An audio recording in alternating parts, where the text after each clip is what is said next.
For all the knowledge we acquire in school, not a single time has the educational curriculum cover financial education. For all you know, we receive a lot of knowledge in school, but even business courses limit the content they feed the student on financial education. It always comes in a form designed to pass to students what they should know. Few people get lucky to get their hands on miscellaneous, in addition to what they are supposed to know, but regardless, that is just to say we don't really get enough education on particularly financial education. Today I'm going to run you through factors that make currencies, fiat or paper money, rise and fall in value.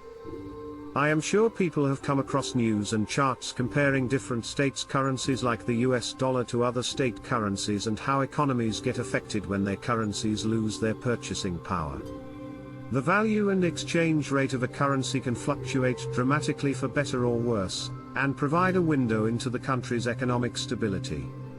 Below are the factors and events that are likely to prompt a change in a currency value. Inflation and interest rates.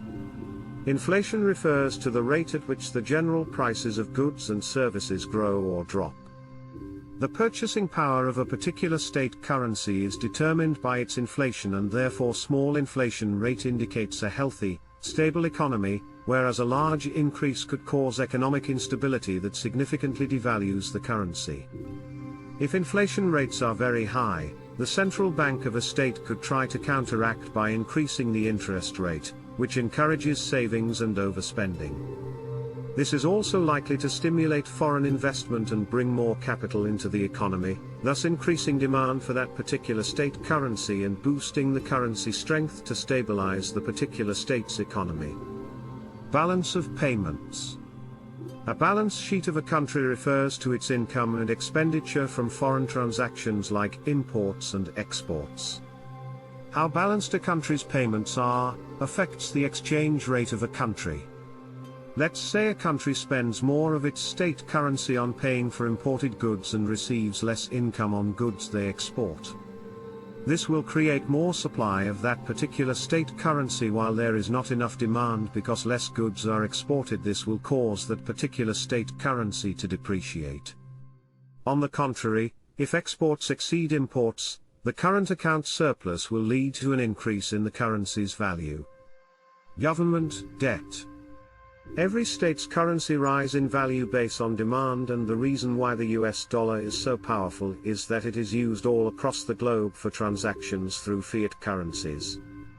It loses its value with time, but compared to the ones that have a lot of demand, it always beats its competitors because of dominance.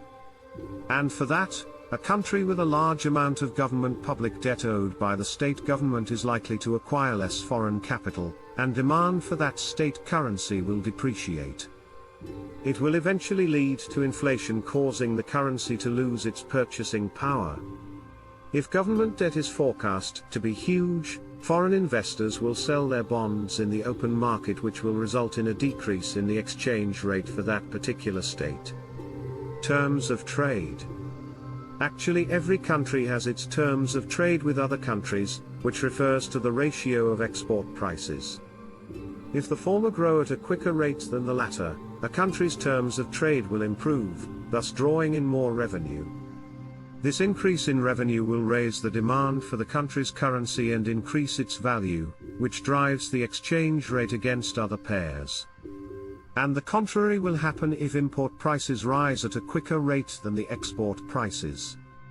The terms of trade are closely linked to the country's balance of payments, in that both inextricably linked with a country's export and imports, which is a way whether it causes demand or more supply to that particular state currency, resulting in whether a rise in value or depreciation.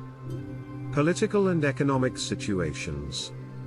A lot of factors affect state currencies positively or negatively, accounting for factors such as GDP, gross domestic product, unemployment rate, housing statistics, and trade balance can strongly affect a country's economy as in its buoyancy. A country's political and economic climate can have a bearing on the value of its state currency. Generally, if a government is stable, and the economy is sound, that country's currency will have high demand, leading to higher exchange rates. If positive factors are strong with regards to the country's income growing and the country's expenditure is not exceeding its income, if these are strong, the currency will be likely to appreciate. 0. And the contrary, if an economy is experiencing political upheaval or an economic downturn, its currency becomes less attractive to investors, and demand will duly fall. For example, Brexit uncertainties made the value of the British pound fell sharply on occasions during 2018 because of the deal. Market speculations. Just like a lot of analysts and economists speculate on the daily market about how currencies are going to rise and fall. Truly, some of these sentiments can drive the values of state currencies. If the sentiment of a particular state currency is projected to rise, the investors will increase their demand for it so that they can make a profit in the coming months. This increase in demand will result in an increase in the value of the currency, which in turn will prompt its exchange rate to rise. Government interventions. In some cases, a country's government might act to manually address the inflation or deflation rate of its currency. If a currency's value is quite distant from a country's economic aims, becoming excessively weak or strong from free market trading, the government may step in to artificially redress the supply and demand to be balanced. For example, a weakened currency could have an excessive supply, prompting the government to make it more expensive by raising interest rates, in turn making the currency harder to borrow. Conversely, a strengthened currency could be reversed by the government flooding the market with more of the currency. Monetary policies. Apparently, the total supply of every state currency is unlimited, and in a situation where the state's central banks can step in and redress situations, many central banks control demand by increasing or lowering the supply of money in use, thus lowering or increasing the amount of money in circulation. An increased money supply reduces the interest on borrowing the currency, which makes people and businesses more likely to borrow it because of the lower interest rates on the borrowed currency. When these increased borrowings get spent, the economy will most likely grow. However, if the money supply grows at a quicker rate than the supply of goods and services, prices could inflate, causing the currency to lose its purchasing power.